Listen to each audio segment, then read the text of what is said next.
Olá, tudo bem? Sou a Juliana Santos, sou uma das articuladoras do projeto Rádio Busão, educadora. Hoje eu venho ler para vocês um conto que eu escrevi em 2018 para contribuir num projeto chamado Pé no Terreiro, que tinha a premissa naquela época de estudo de entender como os terreiros de candomblé contribuíram para a preservação dos biomas da nossa cidade, sobretudo na periferia, né? Essa preservação da área verde que ainda persiste aqui na nossa área. Então partirei para a leitura do conto, chamado Terreiros Natureza Viva nas Cidades Concreto. Em uma certa tarde, de um dia que não me recordo bem, observava da janela do ônibus a cidade. Essa minha Pauliceia desvairada, devoradora de tempo e de carcaças humanas. Olhava nos olhos das pessoas que dividiam o mesmo transporte, mas em vão, pois em nenhum momento nos entreolhávamos, cada uma em seu mundo particular. Apresentavam conflitos que não cabiam a mim interpretar, mas era nítido a ausência de estar presente naquele lugar. Eu não me contive e tive que descer. Dei o sinal e no ponto seguinte saí daquele ônibus lotado. Não foi tão rápido como descrevi, mas consegui sair. Caminhei um pouco sobre o asfalto, calçadas recém-reformadas, entre prédios e mais edificações amontoadas, geometricamente calculadas a permitir o contato mínimo com aquele sol de final de fevereiro. E como trilha sonora, ouvi em vários tons as buzinas e escapamentos de moto. Caminhei sem pressa, mas com a agonia de quem quer chegar em outro lugar, com a angústia de quem não queria estar envolta àquela paisagem, que de verde só restava a pintura da fachada de uma loja de aparelhos eletrônicos e aquela vegetação teimosa que insiste em romper o asfalto e verdejar o piche pelas bordas, que de pássaro somente o logotipo de uma concessionária que estava bem ali na esquina da Rua da Gameleira, aquela que cruza com a Avenida Iroco. E das folhas, somente folhetos de divulgação de dentista ou de um novo empreendimento imobiliário. Parei bem na encruzilhada. Precisava atravessar, mudar de lado, buscar um novo ar. Olhei à minha volta e aquele engarrafamento tradicional das 18 horas já se fazia intenso. Poucos ônibus circulavam no corredor, pois enfileiravam-se devido ao farol vermelho, que pintava mais uma pausa nas trajetórias humanas que coexistiam ali. Muitos carros nas vias com duas ou três pessoas, que não conversavam e tinham no jeito de olhar a semelhança entre mim e todas as outras. Aquele olhar de quem vê a vida passar pela janela do carro, do ônibus, como eu fiz há poucas horas antes. E foi naquela encruzilhada que tive a sensação de acordar, de uma sensação de hipnose, embora nunca tivesse passado por uma. Bem, a sensação era daquelas que me via em cada carro, em cada pessoa no ônibus, com aquele jeito sem jeito de estar. Daquela impressão de raiz arrancada da terra, seca, secando. Eu estava ali, parada, e observei os 4 caminhos. Olhei ao meu entorno, mais uma vez, como se eu estivesse me despedindo daquilo tudo. Dei o primeiro passo. E mais à frente, do outro lado, na direção que me dispus a caminhar, vi uma velha, que aguardava o meu atravessar. Parecia me esperar. Enxerguei algo que até aquele momento não tinha percebido. Aquela velha, ora fora menina, e continuava a me esperar. Olha, que faço todos os dias o mesmo caminho. E nunca havia ele percebido, nem ela, nem o tempo a passar. Neste mesmo instante, deparei-me com um grafite, um dos poucos que restaram na cidade, devido à interpretação da atual gestão municipal sobre lei federal de crimes ambientais. Como se nada que eu tivesse descrito para vocês até agora também não fosse um crime ambiental. Mas voltemos ao grafite, aquele que vislumbrei e que ressaltava de um azul estrelar a imagem de uma mulher com um vestido tão azul. A barra do longo vestido parecia carregar as espumas das ondas do mar. Era uma imagem linda. Era aquela mulher que sorria para mim, quiçá para todos os passageiros por ali. Porém, eu cruzei o teu olhar. Seus olhos me penetraram e me fizeram voltar a andar. Era Iemanjá, representada e espremida entre dois prédios, e as ondas em seus pés quebravam na orla das calçadas. Dei o segundo passo. E neste instante tive a sensação de atravessar um portal. Pisei em um chão de terra vermelha. Devido à vegetação real, à medida que eu passeava, meu olfato deliciava-se com aromas da fauna e da flora local. Ouvia agora o som dos pássaros, desde o ano preto ao canário da terra. Mesclado ao canto dos pássaros, outra melodia surgia. Era suave e vinha de um longe, que era tão perto de mim.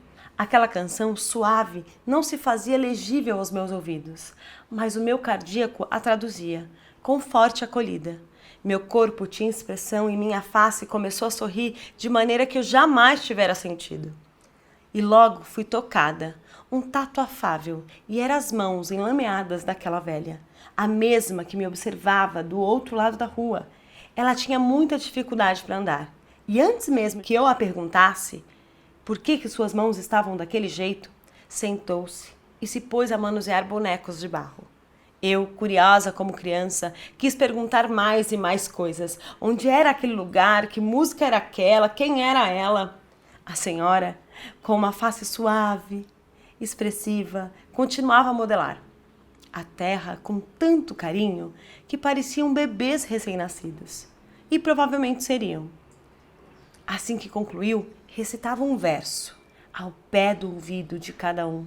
Dizia algo que era tão bonito. Eu deduzi, claro, porque eu me sentia tão feliz.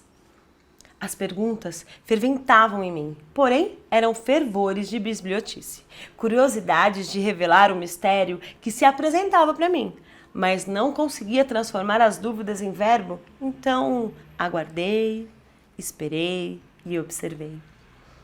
Ela terminou cada boneco e colocou-os em lugares distintos, um perto do rio, outro junto às pedras, outro jogou ao ar, ao vento, e este foi impressionante. Parecia flutuar, e assim fez com os demais, que eu havia visto realizar. Mesmo envelhecida, tinha uma disposição. Suas mãos eram fundamentadas de energia vital, rastelava as pernas, mas a face não expressava o tempo que vivera. Era sublime sua feição, parecia viver em plena harmonia, e vivia. Muito sábia, olhou-me com um olhar materno e começou a cantar. Cantava com a mesma melodia da canção que o meu coração traduzira. Ouvi e ouvi a canção. Mergulhei em cada palavra, integrei-me a cada nota. O meu corpo movimentava-se como vento em noite de tempestade, ao mesmo tempo que parecia brisa suave, como água que corre do rio em direção ao mar, com certeza de chegar em seu destino, como folha a dançar nos galhos de um jatobá. Daquelas ações do meditar. Senti meus pés sobre o chão de terra batida, terras que em forma de poeira penetram entre unhas, cutículas e pele. Com os pés firmes na terra é que compartilho o entendimento. Desses entendimentos que aprendemos quando despertamos de um sono profundo, de um encontro com o passado. Foi nas rebarbas do concreto que encontrei o ensinamento, como sinônimo de natureza viva, de uma energia transmutadora de corpos que se distanciam de si, de sua natureza interior. Um espaço morada em que a natureza não está a serviço do ser humano, mas que proporciona o equilíbrio e a integração entre natureza interior e a natureza exterior. E foi pela força da natureza exterior a mim que cheguei àquela velha. O caminho me foi dado, bastava-me ter coragem para agir e percorrer aquela estrada que se apresentava naquela encruzilhada. Ouvi e li seus ensinamentos, nos gestos, naqueles parcimoniosos pés pretos sobre o chão que percorriam com objetividade a sua condução. Nas mãos ágeis e na fala certeira, eram flechas a acertar em cheio ao que devia auscultar. Ela devolveu-me a natureza perdida, deu às minhas mãos terra firme e fértil. Ramifiquei naquele terreiro. Minhas raízes ganharam sustentação. Nada do que experienciei antes naquela vida concreta, edificada com relações rápidas e cheias de tráfegos, nada disso havia me integrado ao que vivia. Na verdade, no antes dali, a única integração que eu fazia uso cotidiano era do bilhete único do busão, que me integrava a 4 ônibus tão lotados quanto tantos outros em 4 horas. Desse jeito de viver, temos hora marcada para nos integrarmos, a qualquer coisa e a qualquer lugar. Triste, não? Voltei meu pensamento aonde meu corpo estava e fui adentrando a vegetação que ali habitava. Encontrei muitas pessoas neste lugar, todas elas com a mesma feição da velha, e uma delas em especial também fitava-me com o mesmo olhar que me atravessara, daquele do grafite, da Iemanjá, lembra? Agora era um homem que me aguardava. Tinha um tom de pele reluzente e o corpo todo envolvido por folhas cheirosas. Passou a me banhar com as ervas. Envolvia-me aquelas que me inebriavam pelo aroma, assim como adentrei. Eram folhas que já havia visto em feiras. Na barraca de Mãe Nega, era a barraca mais verde da feira. Mãe Nega não tinha filhos, mas todos a chamavam de mãe. E ela vendia os montinhos de folhas verdes, sempre pegando nas mãos dos clientes, com olhos nos olhos e uma voz de quem dá conselho. Também lembro de ter visto algumas dessas plantas no quintal de minha avó, que adorava fazer chazinho para todos antes de dormir. E sempre dizia, eu, Ossém. Eu não entendia, mas achava graça e repetia. Tinha muitas dessas ervas na margem do córrego perto da minha casa. Lembro do formato delas, pois eu sempre me embrenhava no mato para buscar a bola quando os meus primos jogavam. Era a minha vez de ficar com ela. Pegava e sempre chutava forte em direção ao meu primo mais velho. Engraçado essas lembranças, nem sabia que as tinha. No banho que recebi, tinham alecrins, beijoins, alfazemas, arrudas, guinés, manjericão. Ervas que conhecia em outras situações, mas não com a função de troca de energia vital, a vida da folha pela vida do corpo humano, ou ainda pareciam me cobrir como um manto de proteção, como se fosse uma benzeção. Era o que sentia, parecia uma bateria sendo recarregada, a cada folha que por mim ele passava. E esse homem, enquanto banhava, me dizia, sem folha não tem sonho, sem folha não tem vida, sem folha não tem nada. Então desaguei e as lembranças ganharam cores em mim. Fechei meus olhos e recebi o melhor dos banhos que já tive. Entendi, auscultando cada parte de mim, que o fogo, a água, as folhas, terra e o ar é o que sustenta a minha corporeidade, é o que sustenta a nossa corporeidade.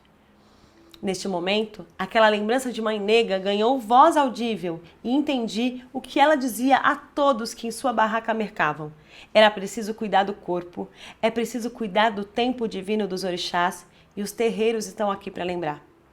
O tempo passou e fez lua no céu. Abrolharam outros animais e a brisa da noite perpassou por mim, como um até logo.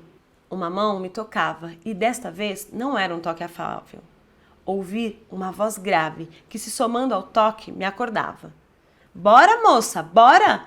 Que já chegou no final, já é o terminal. Acordei e era o encontro do cobrador com a passageira. Eu e ele, mãos apressadas e pés ainda mais. Ele cobrava a minha saída e eu, passageira, só queria que ele sentisse a mesma relação, aquela que senti, vivi e descrevi para ti. Fiz o mesmo percurso diário para chegar em casa. Passei pelo mesmo córrego que agora foi canalizado. Cheguei em casa e minha avó já está a preparar o chá. Hoje é sexta e no domingo vou à feira. Quero reencontrar Mãe Nega. Quem sabe tocar em suas mãos e conversar sobre os terreiros que são naturezas vivas nesta cidade tão cinza. Retiro os meus sapatos e ponho os meus pés no chão.